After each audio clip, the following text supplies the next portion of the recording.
अगर अंधकार को मिटाना है, यदि अपने डर को खत्म करना है, तो लीजिए सूरज छाप टॉर्च, जो आपको डर से डराने से बचाएगी। यदि मान लीजिए आपके रास्ते में सांप, बिच्छू और तरह तरह के जीवाणु कीटाणु आ जाएं, तो उनसे भी आपकी रक्षा करेगी ये सूरज छाप टॉर्च। तो हेलो मेरे बच्चे, हेलो जी, कैसे हैं आप? बहुत बहुत स्वागत करती हूँ मैं लाली वर्मा आपकी वन शॉट सीरीज में। लेकर आई हूँ आपकी ही पाठ्य पुस्तक अंतरा भाग 1 का पार्ट 3 टॉर्च बेचने वाले। तो कैसे बच्चे, एकदम स्वस्थ, खुश और मस्त रहना है, हमेशा स्वस्थ, खुश और मस्त। और बहुत बहुत स्वागत आपका नेक्स्ट टॉपर्स में। नेक्स्ट टॉपर्स, जहां हम देश का भविष्य बनाते हैं। मेरे प्यारे बच्चों, आज मैं जो टॉपिक या आज जो मैं चैप्टर या पार्ट लेकर आई हूं ना, इसमें आपको हंसी भी आएगी, आपको सोचने पर भी मजबूर कर देगा, क्योंकि भाई परसाई जी का पार्ट है तो व्यंग ही होगा। हाँ, 9th में याद है आपने पढ़ा था हरिशंकर परसाई जी का कोई चैप्टर? अच्छा, कोर्स ए में था। ओके, तो आज हम पढ़ेंगे हरिशंकर परसाई जी द्वारा रचित टॉर्च बेचने वाले। आखिर टॉर्च बेचने वाले हैं कौन? ऐसे कौन थे? टॉर्च बेचने वाले हैं तो एक तो होगा नहीं, एक होता तो वाला होता, क्योंकि वाले हैं तो 2 ही होंगे। तो क्यों ना हम सबसे पहले चलें परसाई जी के जीवन परिचय की ओर।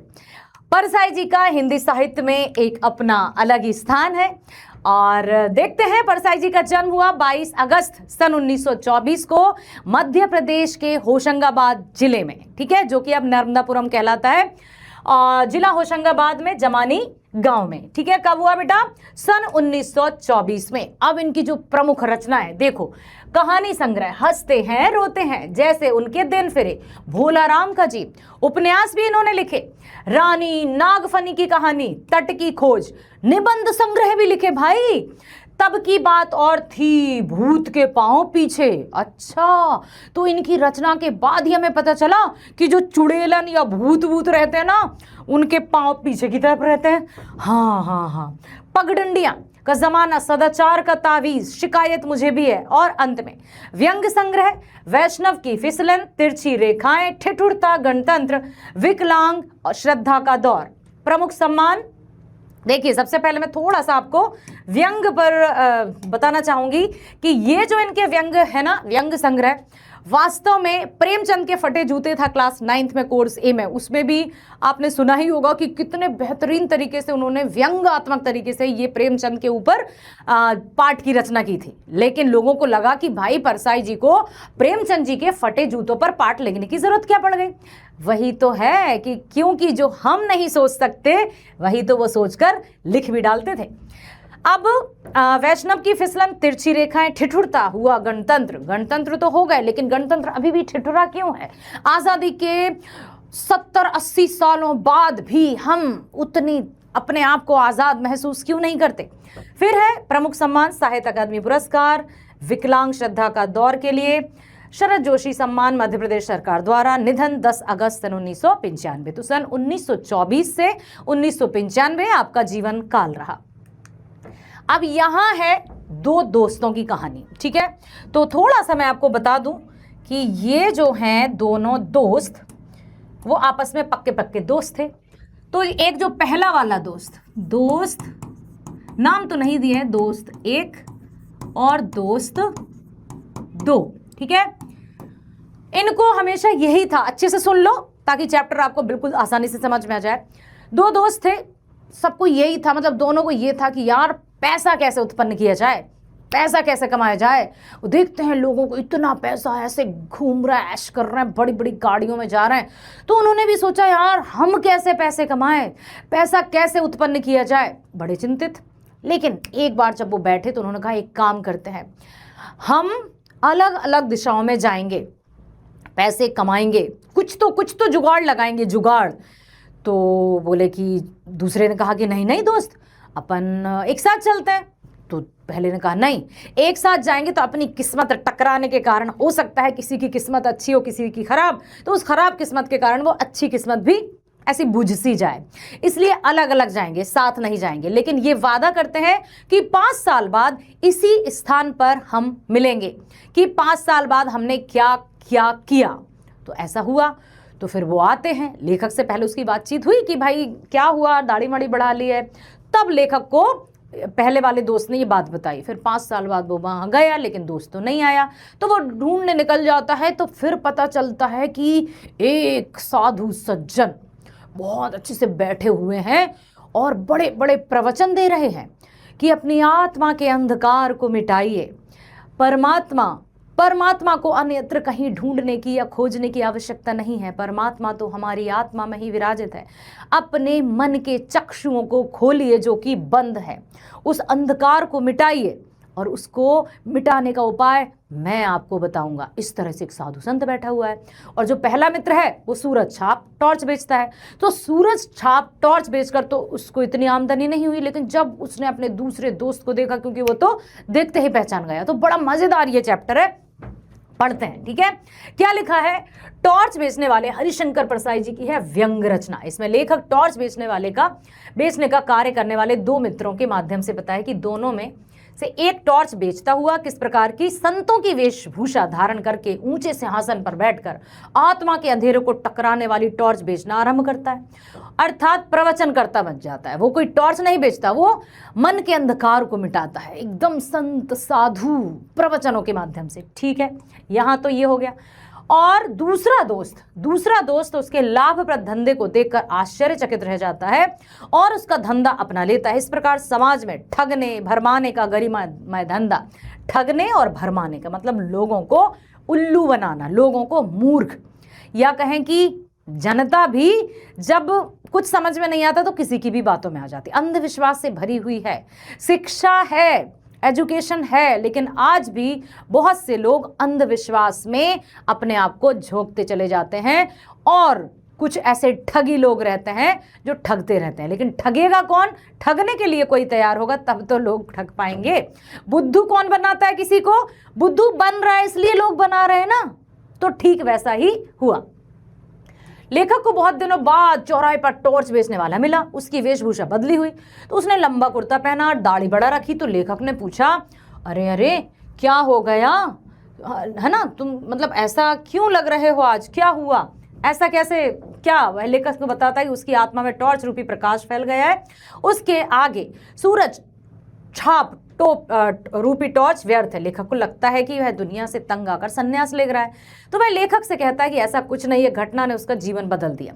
पहले जो सूरज छाप टॉर्च बेचता था, ठीक है, टॉर्च बेच रहा था, लेकिन वो कुछ सालों बाद लेखक को मिला तो उसने दाढ़ी माड़ी बढ़ा के रखी। तो लेखक ने पूछा, ये 5 साल बाद मिला, 5 साल बाद, ठीक है, ये 5 साल पहले, 5 साल पहले, ठीक है। तो पहले वो ऐसा था, फिर वो ऐसा हो गया। तो लेखक ने कहा, अरे भाई क्या हुआ, कुछ संन्यास लेने का इरादा है क्या? घर परिवार में अच्छी नहीं बन रही है क्या? बीवी ने घर से भगा दिया, क्या हुआ? नहीं, ऐसा कुछ नहीं है, मेरे तो अब ज्ञान के चक्षु खुल गए हैं। तब उसने अपने मित्र से मिलने की बात बताई। एक घटना ने उसका जीवन बदल दिया। वह लेखक को अपनी कहानी बताना शुरू करता है। तो कहानी शुरू होती है अब। 5 साल पहले वह और उसका दोस्त निराश बैठे थे। दोनों निराश बैठे, दोनों की चिंता यही थी कि क्या किया जाए, पैसा कैसे उत्पन्न किया जाए, कैसे किया जाए। बड़े दुखी थे, बहुत दुखी थे। वैसे उनके सामने खड़ा था, पैसा कैसे पैदा करें। उन्हें सवाल के हल के लिए अपने दोस्त को उपाय सुझाया। दोनों अलग अलग दिशाओं में जाकर अपना भाग्य आजमाएंगे और 5 साल बाद बिल्कुल इसी स्थान पर आकर मिलेंगे कि किसने किसको क्या फायदा हुआ। अब उसने तो भाई, जो एक दोस्त था, उसने टॉर्च बेचने का धंधा शुरू कर दिया। अपनी टॉर्च बेचने के लिए लोगों को चौंकाने या मैदान में इकट्ठा करता, उन्हें अंधेरे का डर दिखाता। फिर कहता कि भाई अंधेरा है, भटक जाते हैं आदमी, घायल भी हो जाता है, घर बाहर दोनों जगह रातों में भयानक अंधेरा होता है, बिच्छू दूर, मतलब ये सब आ जाते हैं। तो सूरज छाप टॉर्च बहुत जल्दी बिक जाती, उसका जीवन आराम से व्यतीत हो रहा था। मतलब जीवन व्यतीत ही हो रहा था, ऐशो आराम नहीं थे। अब वह 5 साल बाद अपने मित्र से मिलने उसी स्थान पर पहुंचा, लेकिन उसे कोई नहीं मिला। हाँ, तो फिर वो चला गया कि देखता हूं कि आखिर गया कहाँ। वो जाता है। उसे लगा कि शायद मित्र उसको भूल गया या मर गया, तो वो दुखी हो गया। उसे लगा कि शायद उसका जो दोस्त है ना, वो मर गया, इसलिए नहीं मिल रहा। फिर उसने देखा कि एक भव्य पुरुष को हम कैसे दिखाएं, ऐसे एक भव्य पुरुष बैठे हैं। कहाँ गए? भव्य पुरुष सिंहासन पर बैठे हैं और भाषण दे रहे हैं और लोगों को इस अंधकार को भगाने का रास्ता बता रहे हैं कि आपका मन भटक गया है, आपकी आत्मा की आंखें, आपकी आत्मा के चक्षु खोलिए। चक्षु मतलब नयन, नेत्र। उनके मन की आंखों की ज्योति क्षीण हो गई है, कम हो गई है, इसलिए अब आपको क्या करना है वो देखिए। ध्यान से सुन रहे थे, लेकिन मुझे तो हंसी आ गई, क्योंकि वो तो समझ गया कि यही है वो। मित्रों, वैसे भी दोस्त को तो कभी भूलते नहीं है।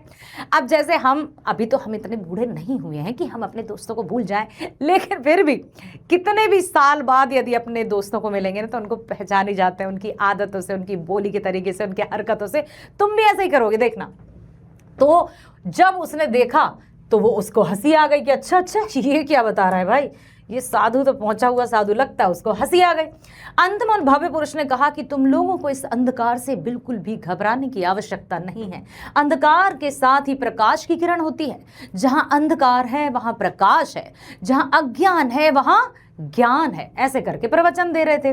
सब लोगों ने उस बुझी हुई ज्योति का जगाने का आह्वान कर दे। उनके बनाए साधना मंदिर में आकर वे भीतर की ज्योति जगाने का प्रयास करें। उसे यह सब सुनकर बहुत हंसी आई, लेकिन जो लोग वहां पर उपस्थित थे उसको बड़ा बुरा लगा।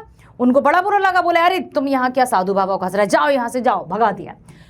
वह उस भव्य पुरुष से मिलने के लिए उनकी कार के पास पहुंच ही गया, क्योंकि वो तो समझ गया कि ये तो वही है जब 5 साल पहले गया था। तो उसने भव्य पुरुष को नहीं पहचाना था, लेकिन उन्होंने अपने पुराने मित्र को पहचान बैठा लिया, अपना परिचय दिया। बंगले में पहुंचकर उसने वैभव देखकर हैरान रह गया कि भाई इतना बड़ा घर, ऐसी शान और शौकत, कैसे? तू कौन सी टॉर्च बेचता है यार? तेरी बातें तो बिल्कुल मेरी ही बातों की तरह है। मैं भी यही कहता हूं कि यदि अंधकार को हराना है तो सूरज छाप टॉर्च लीजिए, लेकिन मेरे पास तो इतना पैसा नहीं आया, मेरे पास तो इतना आलीशान घर या नौकर चाकर गाड़ियां नहीं है। तू कौन सी टॉर्च बेचता है? तेरी बात और मेरी बातें तो समान ही है। तू भी वही कहता है लोगों से जो मैं कहता हूं, ठीक है? ऐसे क्या अब भी टॉर्च बेचता है? क्योंकि उसकी बातें टॉर्च में ढंग से मिलती। उसके मित्रों ने कहा कि वह टॉर्च नहीं बेचता। भाई देख, मैं टॉर्च नहीं बेचता, मैं तो एक साधु हूँ, बड़े आराम से कह जाए। लेकिन पहला मित्र उसकी बात का विश्वास ही नहीं कर रहा। उसे लगता है कि उसकी टॉर्च अच्छी कंपनी की है, क्योंकि वह हजारों आदमियों के आगे अंधकार की बात कर रहा था, जिसे दूर करने के लिए आत्मा में प्रकाश की किरण खोजने की बात कर। दूसरा मित्र उसे बताता है कि उसकी टॉर्च की कंपनी तो सदियों पुरानी है, जिसका नाम सनातन है। ठीक है, यहां बात आ गई है सनातन की, सनातन धर्म। ठीक है, तो वो कहता है कि नहीं, ये तो सब सनातन है। इस टॉर्च की कोई दुकान नहीं होती, वह तो सूक्ष्म है और हर एक व्यक्ति के मन में ही विद्यमान है। अब वो सुनता है कि यार ये भी होता है, हाँ, तो उसका मूल्य बहुत अधिक मिलता है। 2 दिन रुक जाओ, वह अपने इस लाभप्रद काम के ढंग से गा देगा। पहला मित्र 2 दिन अपने मित्र के साथ रुक गया, अपनी सूरज छाप टॉर्च वाली पेटी फेंक दी, क्योंकि अब उसने भी टॉर्च बेचने वाली कंपनी बदल ली थी। समझ में आ गया? तो लेखक को जो मिला था वो वही था कि साधु, अपने मित्र को साधु के वेश में देखकर अब उसने भी साधुओं वाला चोला धारण कर लिया था। अब वो भी लोगों को सनातन या धर्म या आध्यात्म, स्पिरिचुअलिटी, इन सब की बातें बताने लगा था। लोग वैसे भी दुखी बहुत हैं, तो जब कहीं इलाज नहीं दिखता तो वो साधुओं के पास दौड़े चले जाते हैं। लेकिन यहाँ मैं तुमसे एक प्रश्न जरूर करना चाहूंगी, कमेंट सेक्शन में मुझे उसका उत्तर चाहिए बेटा। बुद्धि से देना। कहते हैं ना कि भाई अब दवा काम नहीं कर रही है, डॉक्टर इलाज कर कर कर थक गए हैं, अब क्या किया जाए? अब आपको दवा की नहीं, दुआ की ज़रूरत है। दुआ कीजिए। तो आप इस बात से कहाँ तक सहमत हैं? बताइएगा ज़रूर, क्योंकि हम इसको नकार नहीं सकते हैं। लेखक को चौराहे पर कौन मिलता है? भाई क्या काम करता है? तो एक दाढ़ी वाला व्यक्ति मिलता है और लंबा कुर्ता पहने रहता है। वह दाढ़ी वाला आदमी चौराहे पर सूरज छाप टॉर्च बेचा करता था पहले। अब उसने सूरज छाप टॉर्च बेचना बंद कर दिया, तो उसे यह काम व्यर्थ लगा कि उसे आत्मा की टॉर्च बेचने का नया काम सीख लिया, जिसमें लागत कुछ नहीं लगती, केवल लाभ ही लाभ है। प्रवचनकर्ता की प्रवचन सुनकर व्यक्ति हंस क्यों रहा था? क्योंकि उसको तो पता था कि ये तो मेरा मित्र है, हाँ, जो मन के अंधकार को मिटा रहा है। इसलिए हंस रहा था क्योंकि वो अपने उसकी बातों को समझ गया था। जब सूरज छाप बेचता था तो लोगों के दिन के अंधेरे से डराता था, लोग उसकी टॉर्च जल्दी से खरीद लेते थे। और यह प्रवचन करता भी लोगों के भीतर की जो आत्मा है ना, भीतर अंधकार की बात करता है। और जल्दी से जल्दी लोग इस भ्रम से, चक्कर से बाहर निकलने के लिए अपनी आत्मा, क्योंकि आत्मा को किसने देखा, देखने की जरूरत नहीं, आत्मा हम में है, लेकिन जो दिखाई नहीं देता उसके बारे में हम कुछ भी बात कर सकते हैं तो व्यक्ति मान जाते हैं कि आपका, अरे आपकी लकीरें तो कुछ कह रही हैं, आपकी लकीरों में लिखा है आपका भाग्य तो बहुत उज्जवल है लेकिन उसमें बाधाएं बहुत हैं। गुरुदेव बताइए ना, उन बाधाओं से निपटने का कोई उपाय बताइए। फिर गुरुदेव बताएंगे, आपको इतने दिनों का इतने शुद्ध घी का हवन करवाना होगा, यज्ञ करवाना होगा, और यजमान आप विश्वास मानिए कि 1.25 महीने के अंदर आपको लाभ दिखाई देगा। तो ऐसा हो भी जाता है तो लोग उस विश्वास में पड़ जाते हैं। तो बस ऐसे ही लोग फंसते गए और बस ये सब हुआ, वो भी दोस्त की तरह। दूसरे दोस्त के साथ ऐसी क्या घटना घटती है, सूरज छाप बेचना उसको व्यर्थ लगता है। क्यों? पहले तो वो सूरज छाप टॉर्च बेचता ही था, लेकिन फिर उसको वो टॉर्च व्यर्थ क्यों लगने लगी? वो इसलिए लगने लगी क्योंकि जब उसने अपने मित्र को देखा कि ना कोई खर्च, ना कोई लागत, कोई इन्वेस्टमेंट नहीं करना है, लाभ ही लाभ, फायदा ही फायदा, किस्मत आजमाने के लिए वो निकल पड़ा पहले दोस्त की तरह। ठीक है, सूरज छाप टॉर्च बेचने वाला दोस्त 5 साल बाद निश्चित स्थान पर पहुंचा, लेकिन वहां नहीं पहुंचा। फिर नश्वर संसार चला गया, वह ढूंढने के लिए निकल पड़ता है। एक दिन उसका मित्र उसे उपदेशक के रूप में मिलता है और वो धन दौलत, उसका ऐशो आराम, आलिशान महल देखकर चौंक जाता है। तो उससे पूछता है कि दोस्त आत्मा की टॉर्च का रहस्य बताता है जिसमें लागत कुछ नहीं, इसकी कंपनी में बहुत पुरानी है, विश्वसनीयता पर लोगों जल्दी विश्वास करते हैं, इसलिए तो लोगों के मन के अंधकार को मिटा। उनसे कहे कि वो इधर उधर की बातों में ना लगें, वो मतलब अपने मन को ना भटकाएं, एकाग्र चित्त रहें। मन की आत्मा को, जो ध्यान हम कहते हैं ना, मेडिटेशन, वो कोई गलत काम नहीं कर रहा था। वो लोगों को एकाग्र चित्त या कंसंट्रेशन या ध्यान या मेडिटेशन की बात बताता था, तो इससे लोगों का भला भी होता था। ठीक है, तो लोगों का जब भला होता है तो वो कुछ भी दान दक्षिणा देने को बिल्कुल सोचते नहीं है कि प्रभु आपके कारण हमारा भला हो गया, ऐसे मानने लगते हैं। क्योंकि लोगों को चाहिए कुछ प्रत्यक्ष, कि भाई जो दिख रहा है हम उसकी बात मान जाएंगे, जो नहीं दिख रहा हमें क्या पता कि वो क्या कहना चाहता है। तो साधु संत, क्यों साधु या संत हम किसे कहेंगे बेटा? जो सत्य हों, जो सदकर्म करते हों, जो एकदम सद्विचार रखते हों, सत्वचन बोलते हों, वो साधु हैं, वही संत हैं। तो ऐसे लोगों की बातें जब लोग अपनाते तो उनका भला होता। टॉर्च बेचने वाले का ढंग क्या था, कैसे बेचता था? तो जो टॉर्च बेचने वाला था, सब जगह अंधेरा छाया हुआ है, अंधेरा घर और बाहर दोनों जगह है। आदमी अंधेरे में भटक जाता है, कुछ दिखाई नहीं देता, वह कभी भी गिर सकता है। शेर, चीते, सांप, कुछ भी हो सकता है। बिच्छू चारों ओर घूम रहे हैं। इन सब से बचने के लिए अंधकार में प्रकाश की जरूरत है, इसलिए सूरज टॉर्च खरीदो और अपने इस डर को भगाओ। दिन दहाड़े वह अंधकार से लोगों को किस तरह डराता था। तो अब देखिए हुआ क्या। पहले मित्र ने अपनी आवश्यकताओं को पूरा करने के लिए सूरज छाप टॉर्च बेचना शुरू किया। वह लोगों को चौराहे में, मैदानों में इकट्ठा करता, चारों ओर अंधेरा छाया, ये सब अभी हमने बात की। फिर सूरज छाप टॉर्च खरीदो और अंधकार को दूर करो। 5 साल पहले दोनों दोस्तों की कहानी क्या थी? उनका यही था कि पैसा कैसे पैदा करें, पैसा कैसे उत्पन्न करें, क्योंकि हमें सिर्फ इतना ही पैसा नहीं चाहिए कि बस खा लें, सो जाएं, सिर्फ परिवार का भरण पोषण ही करें और बस ओके वाला नहीं, अच्छा वाला जीवन चाहिए। तो क्या करना चाहिए? दोनों दोस्त अलग अलग दिशाओं में निकल जाते हैं। और उसने कहा भी, एक ने कहा कि चलो साथ चलते हैं, तो दूसरे ने कहा कि नहीं, एक साथ जाएंगे तो किस्मत मतलब यह विचारों के टकराने की बात है। किस्मत को किसी ने नहीं देखा, किस्मत मतलब वर्क, कर्म। ठीक है, यदि सपोज वो अलग अलग नहीं जाते तो उनका दिमाग फिर एक सा चलता। दूसरा कहता कि चलो टॉर्च बेचते हैं, तो वो पहला भी मान जाता कि हाँ टॉर्च ही बेचते हैं। लेकिन दोनों अलग अलग गए तो दोनों की अलग अलग सोच से वो कुछ नया कर पाए। ठीक है, तो दोनों जितना सवाल अपने दूर करते, रास्ते में उनके सामने वही खड़ा होता। अब क्या करें, इनके लिए कुछ करना होगा। दाढ़ी वाले मित्र ने कहा कि यह सवाल उनके सामने तभी हटेगा जब हम कुछ करने के लिए यहाँ से जाएंगे, अर्थात कुछ काम धंधा करेंगे। दोनों काम करने के लिए अलग अलग दिशाओं में निकल जाते हैं और वे दोनों जाते हैं अपनी किस्मत आजमाते हैं। दोनों चलने से पहले तय करते हैं कि 5 साल बाद मिलेंगे। आप देखते हैं कि क्या हुआ। दूसरा मित्र उसे समझाता है कि उसकी किस्मत आजमाने वाले जितने भी दोस्तों की कहानी पढ़ी है सब अलग अलग जाते हैं, इसलिए हम अलग अलग जाएंगे, नहीं तो हम कुछ अलग नहीं कर पाएंगे। अब दाढ़ी वाले व्यक्ति, लेखक की किस बात से दाढ़ी वाले व्यक्ति को आघात पहुंचा। तुम शायद, लेखक ने कहा, तुम शायद संन्यास ले रहे हो, हैं ले रहे हो क्या, जिसमें आत्मा में प्रकाश फैल जाता है। भाई इस तरह की हरामखोरी पर उतर आता है तो उसको बड़ा आत्मा को ठेस पहुंची। किससे दीक्षा ले आए लेखक, किस बात से दाढ़ी वाले को व्यक्ति को बहुत पीड़ा हुई। ऐसे कठोर वचन मत बोलिए, आत्मा सबकी एक है। मेरी आत्मा को चोट पहुंचाकर आपकी आत्मा को भी दुखी मिलेगा, इसलिए हमें कभी भी किसी को ऐसे वचन नहीं बोलना चाहिए, ऐसे वर्ड्स नहीं इस्तेमाल करना चाहिए जो हमें बुरे लगते हैं। कबीरदास जी का दोहा याद रखना, ऐसी वाणी बोलिए, ठीक है। प्रवचन के अंत में पहुंचने पर भव्य पुरुष ने क्या कहा, मैं सबका उस ज्योति को जगाने के लिए आह्वान करता हूं।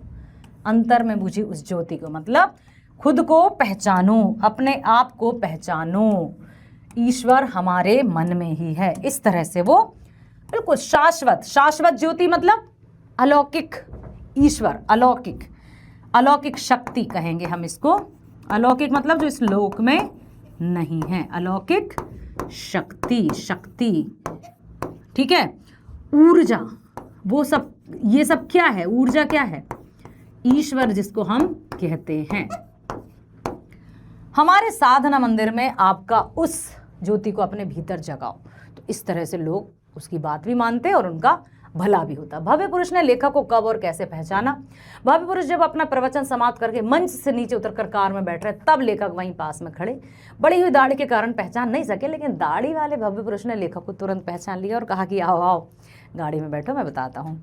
ठीक है, वैसे ही अब उन्होंने कहा कि मैं टॉर्च क्यों बेचूंगा, मैं साधु, दार्शनिक और संत कहलाता हूँ। दाढ़ी वाले व्यक्ति की बात सुनकर लेखक ने क्या कहा, तो कुछ भी कहलाओ, बेच तो तुम टॉर्च ही हो, क्योंकि तुम अंधकार को मिटाने की बात कर रहे थे।